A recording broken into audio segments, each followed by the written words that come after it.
So now Iron Fist is out, we have all of the heroes that make up the upcoming Defenders introduced and out in the world. I wanted to explore for a brief time which is the best, or at least which is my favourite. And I know as a lot of you have an interest in what I think of the action in films and TV, and I've already been inundated with comments asking me to look at Iron Fist, I felt I should probably go ahead and do just that.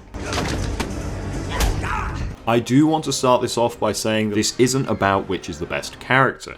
This is about which is the best Marvel Netflix series. Also from that point on, though I won't go too heavy on them, especially Iron Fist, there will be some light spoilers. Now in the past I've made the mistake of calling Daredevil flawed, and yeah, it didn't go down well. Within a pretty flawed show.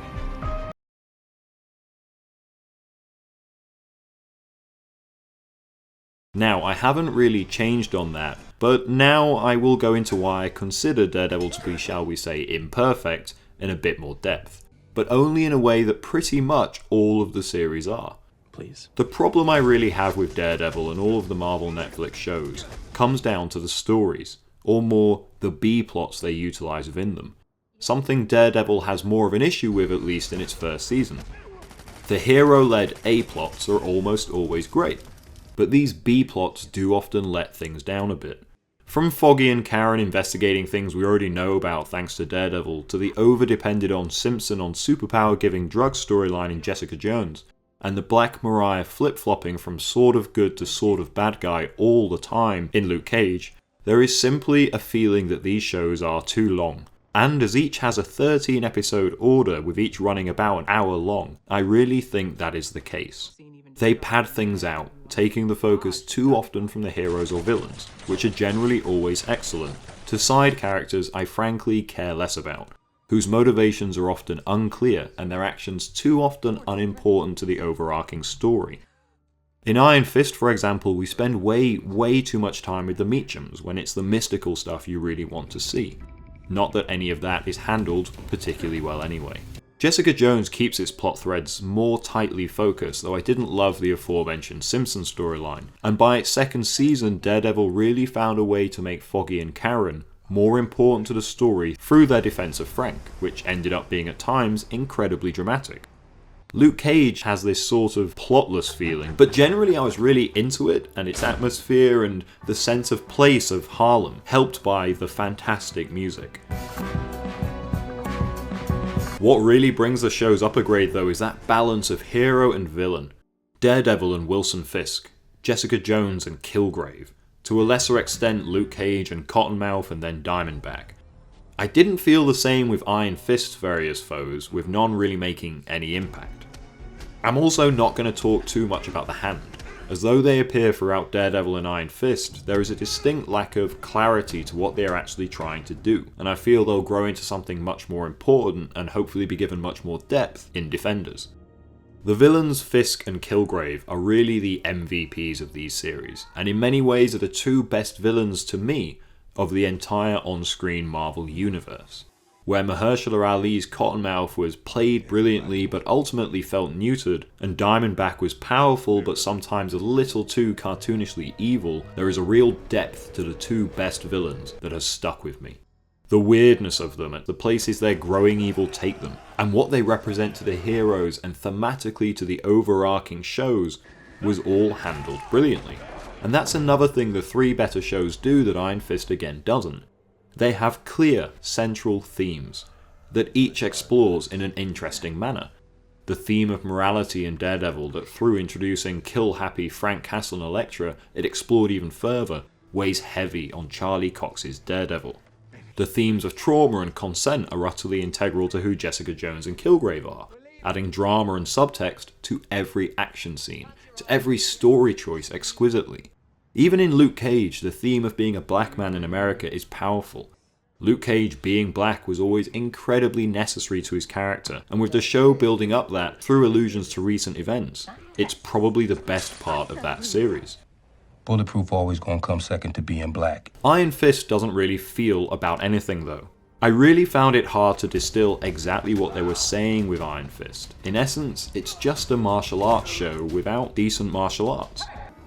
And that's the next thing I want to talk about. The action.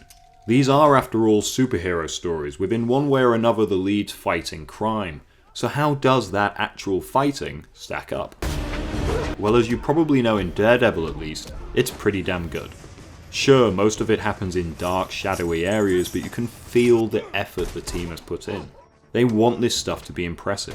From the standout hallway fight in the first season, which actually has narrative meaning, showing just how difficult this is going to be from here on, to the stairway fight in the second season that is a real landmark for TV combat. Daredevil pretty much raised the bar for American television in terms of action. I'm not going to pretend that it rivals the cinematic work of guys like Scott Adkins or Donnie Yen, but it's great to see. Jessica Jones too, though nowhere near as flashy or impressive as Daredevil, does a decent job with its action most of the time. This isn't a show about fighting the way Daredevil is, but they do their best and it shows. Again, a lot happens in darkness, but there is a weight and deliberateness that feels right for these incredibly strong but relatively untrained fighters. They are superheroes, not martial artists. It is supercharged brawling and it works. Luke Cage follows that, and though it didn't quite have any standout sequences, it was nice to see the fight between him and Diamondback at least go full on superpower versus superpower, though Jessica Jones had already sort of done this in a more emotionally impactful way when she took on Cage. The fighting in these two shows doesn't feel quite as integral though as it should, and does in Daredevil, but generally I found it pretty okay. They definitely nail Cage's ability to lob people everywhere, get used to seeing that. The Netflix series that really dropped the ball though in terms of action, you guessed it. Iron Fist really disappointed me.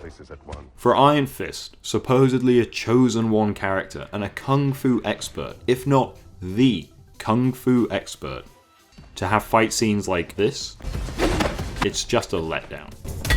It would be somewhat acceptable if the show around the fights was decent, or at least about something, but no. This is the show where the fight scenes should be the most important thing. I mean, look at the intros for each show. Brooding, kung fu! The best kung fu you see is in that title sequence, and by having it so obviously presented there, to then end up with someone who clearly doesn't know what they're doing as the lead is frankly laughable. There is one scene things sort of come together in, but it's just because it's so plainly obvious that Lewis Tan, the actor who should have been and almost was Iron Fist, is actually skilled in martial arts. So much so that he makes Finn Jones look a bit ridiculous. Action-wise, Daredevil has to take it. I mean, sometimes it really does just nail things, and this will never not be badass too. Jessica Jones and Luke Cage are fine in terms of the action effectively doing what it needs to, and Iron Fist is frankly terrible. So altogether, which is the best of the four? They all have lows and they all have their highs, save for perhaps Iron Fist. Let's remove that from the running, shall we? For me, personally, Jessica Jones is probably the best series.